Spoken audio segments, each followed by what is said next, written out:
Hey guys, जैसे कि बहुत दिनों पहले रोबोट 2 रिलीज हुई थी। अगर आपने वो मूवी देखी होगी तो आपको पता होगा उन्होंने एक सोशल मैसेज दिया था कि जो बर्ड्स हम लोग जो यूज करते हैं फोन और उनकी इंटरनेट की स्पीड की वजह से बर्ड्स और एनिमल्स को कितनी ज्यादा प्रॉब्लम होती है। तो वो धीरे धीरे सच होता हुआ दिखाई दे रहा है नेदरलैंड में एक एक्सपेरिमेंट के दौरान। वो कैसे, मैं वो पूरी चीजें आपको एक्सप्लेन करने वाला हूँ। So you watching time for knowledge. मेरा नाम है Akash. So let's get started.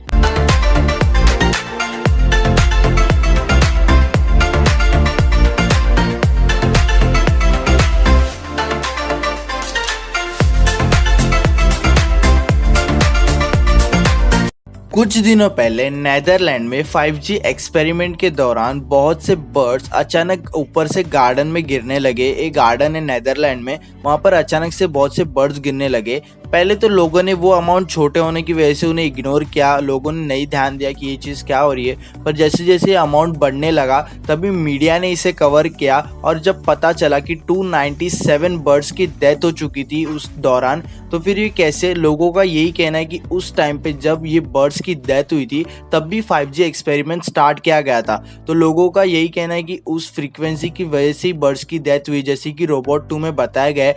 पर the consumer protect safety authority के हिसाब से ये चीज़ अभी तक प्रूव नहीं की गई है। देखिए, वो लोग एक्सपेरिमेंट अभी भी कर रहे हैं, अभी भी उस पर रिसर्च स्टार्ट है कि वो जो बर्ड्स है उनकी डेथ हुई कैसे। तो वहाँ से अभी तक कोई कंफर्मेशन नहीं आई है कि ये डेथ जो है वो फ्रीक्वेंसी की वजह से ही हुई है। उन बर्ड्स का नाम था स्टैलिन बर्ड्स। ऐसी ही सेम सिचुएशन स्विट्जरलैंड में भी हुई है, जबकि 5G टेस्ट के दौरान वहां पर भी बहुत से गाय अचानक से जमीन पर गिर गए। तो ज्यादातर लोगों का यही कहना है कि ये सारी चीजें 5G की वजह से ही हो रही है, क्योंकि उस टाइम पे जो फ्रीक्वेंसी थी टावर की वो थी 7.40 गीगाहर्ट्ज की। तो ये जो 4G से बहुत ज्यादा है। देखिए, अब ये चीजें यूज क्यों होती है, ताकि आपका मोबाइल जो है वो नेटवर्क से कनेक्टेड है, जो आप इंटरनेट चलाते हो वो उसी फ्रीक्वेंसी की वजह से होता है। अगर आपको ज्यादा अच्छी तरीके से समझना है तो आप रोबोट 2 देखो, आपको सारी एक्सप्लेनेशन मिल जाएगी कि ये चीज कैसे काम करती है। अब देखिए, 5G स्पीड में क्या होता है, 5G स्पीड में ना बहुत से साइड इफेक्ट्स है जिसकी वजह से ये स्पीड जल्दी नहीं आ पा रही है। अब देखिए, 4G स्पीड में क्या होता है ना, 4G का स्पीड जो है वो अभी 3G का अगर देखा जाए तो 3G में हमको मिलता है 2 Mbps to 5 Mbps, 4G में 10 to 20 Mbps, 5G में हमें मिल सकता है 5 Mbps से लेके 1 Gbps तक का स्पीड। अब इसमें होता क्या है ना कि जब भी आपको स्पीड ज़्यादा मिलती है तो वो जो कवरेज है एक टावर कवर करता है वो कम होती जाती है। तो आपको स्पीड ज़्यादा देने के लिए जो टावर की कवरेज है, फ्रीक्वेंसी है, वो बढ़ानी पड़ती है। जैसे कि अगर आपको 2 Mbps से 5 Mbps की अगर स्पीड मिल रही है तो फिर उसका जो कवरेज है वो 4G के कंपैरिजन में बहुत ज़्यादा होता है। तो जिसके कारण टावर्स कम लगाने पड़ते हैं और फ्रीक्वेंसी भी कम होती है, जिसकी वजह से बर्ड्स को प्रॉब्लम नहीं होती थी।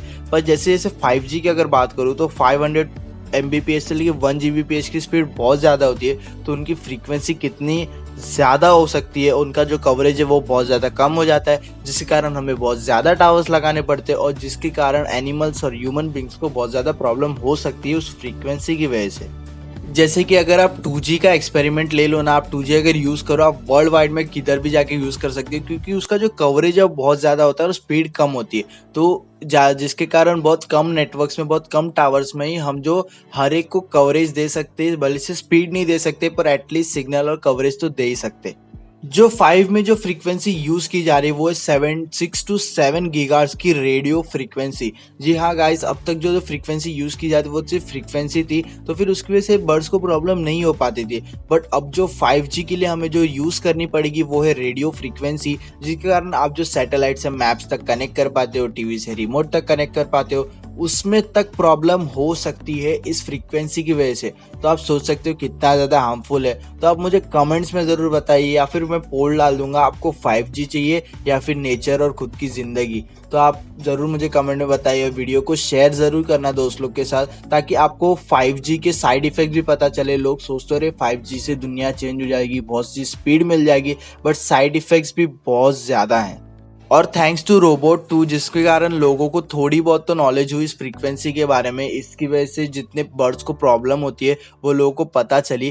पर अगर रोबोट 2 में ज़्यादा और अच्छी तरीके से एक्सप्लेन किया जाता तो मुझे ऐसा लगता है कि वो ज़्यादा बेटर होता। सो गाइज आज के लिए इतना ही। मेरे को बस न्यूज़ और इसके बारे में बताना था।